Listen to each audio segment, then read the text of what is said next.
Well, here is a new addition to my business. It's going to get mounted on the service truck, the Freightliner. So this is a Bobcat 260. I was going to get the Hobart 225 because it's almost identical. The only thing it doesn't do is like the wire and TIG and that, which I'll probably never TIG, but I might wire one day. That would be kind of neat. For right now though, it's just gonna be stick. I don't do like a ton of welding, definitely not like every day or anything like that, but I'm wanting to do a little bit more of that. My thoughts are kind of if I can do more welding and things that I enjoy and a little less of the things that I maybe don't enjoy so much, that would be a great scenario for me. So I'm currently just setting this thing up. I already started it one time, but I'm pretty happy with it.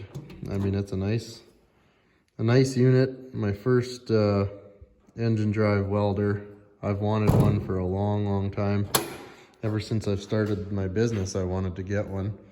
Just never really had the money or anything like that, but I had the money now, and I didn't have to go and spend it on something else like usual. So I figured, well, let's do it and see if I can make some money with it. So that's what we did, and here it is.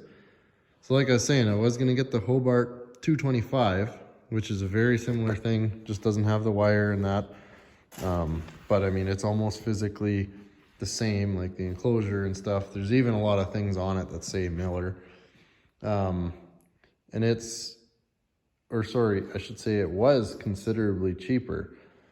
Probably a year ago when I priced them out, I could get the Hobart for like 6,500 bucks Canadian. And the Miller was like 9,000 or something. And then just the other day when I was ready to purchase one, I called these guys again. I said, hey, get me a price on both these machines, but I'm probably gonna go with the Hobart. And they gave me the price, and here the Hobarts went up over $1,000, and the Miller seemed to have come down. As odd as that seems, it seemed to have come down. So that's, I mean, I got this thing. I was going to get the 230, but they didn't have one in stock, which is fine by me. I wasn't in a hurry, but they had this one, and then Miller was offering a rebate. And with that rebate, this 260 was only a few $100 more than what the 230 would have been.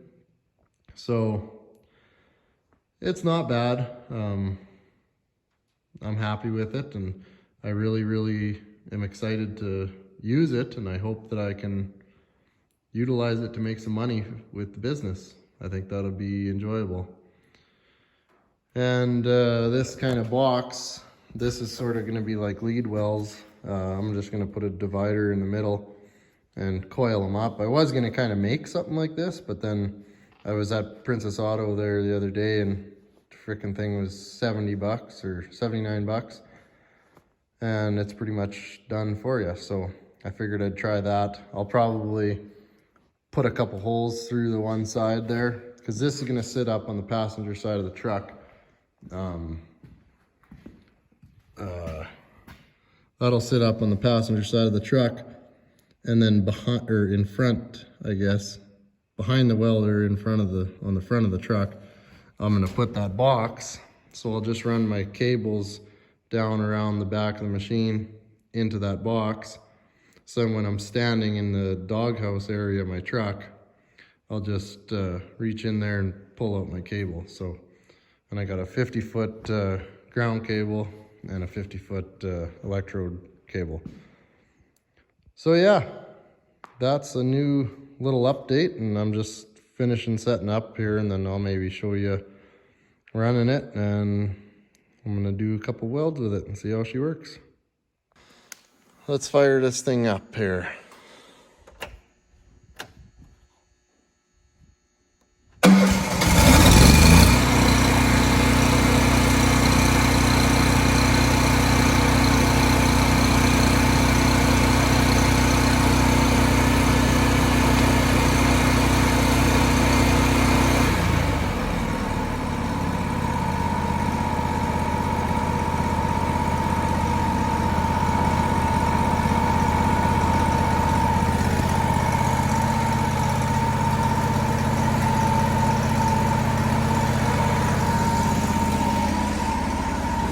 So I think that should be about 90 amps.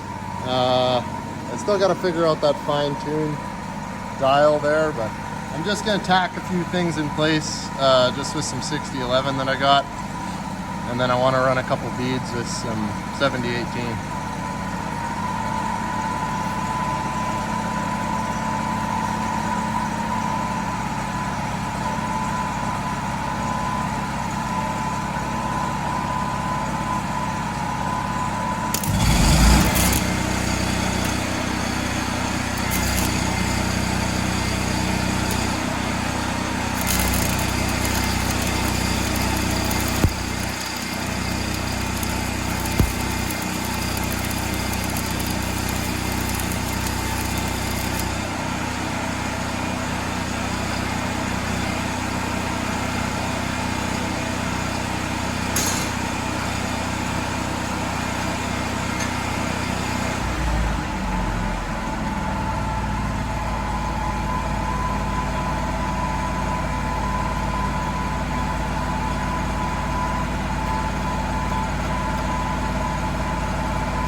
So,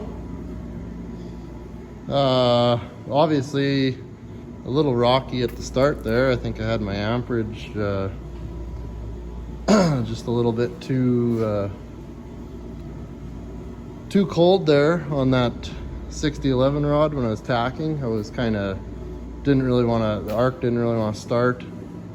That's my guess anyway, but I'll get to know the machine a little better. And then I was a bit hot on my first uphill pass there in the 7018. Just hang on a sec.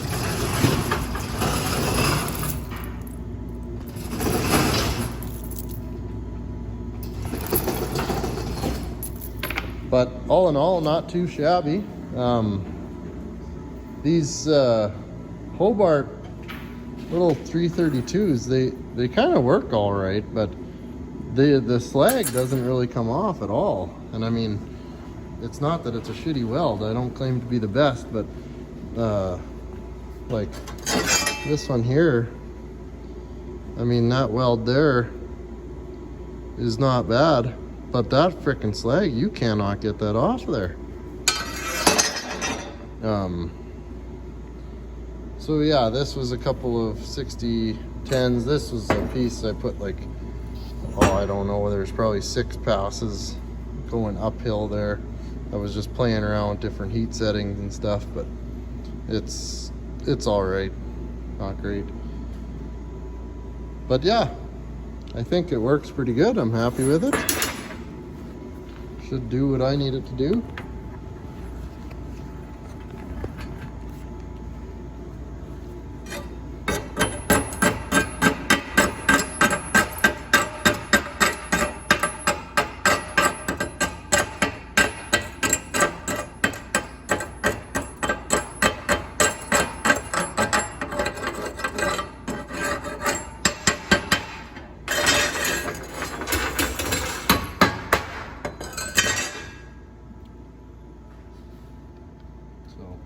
Those are just a couple flat little beads that I was playing around with at the end. Yeah, that's cool. Pretty cool. So here's kind of what I was talking about with these lead wells. So I just made a quick divider there. It's a little bit big for it right now, but I might put some other welding gear in here. Maybe a couple of like those cylinder welding rod holders, things like that. Gouging attachment if I get one day, which I'd like to. But basically, yeah, I'm just gonna drill a hole through this corner here with a grommet, and then I got a little hole notched out in that plywood. So basically, they're gonna come down the side of the machine there, and then into this box here. Both leads come in there in the side, you know, and then your electrode here and your work here. And then when you need to take them out, yeah, it's just easy. Just keeps coming, and then just coils back up in there. Nice and simple. Keeps it out of the snow and stuff. This should always be dry and clean. So yeah,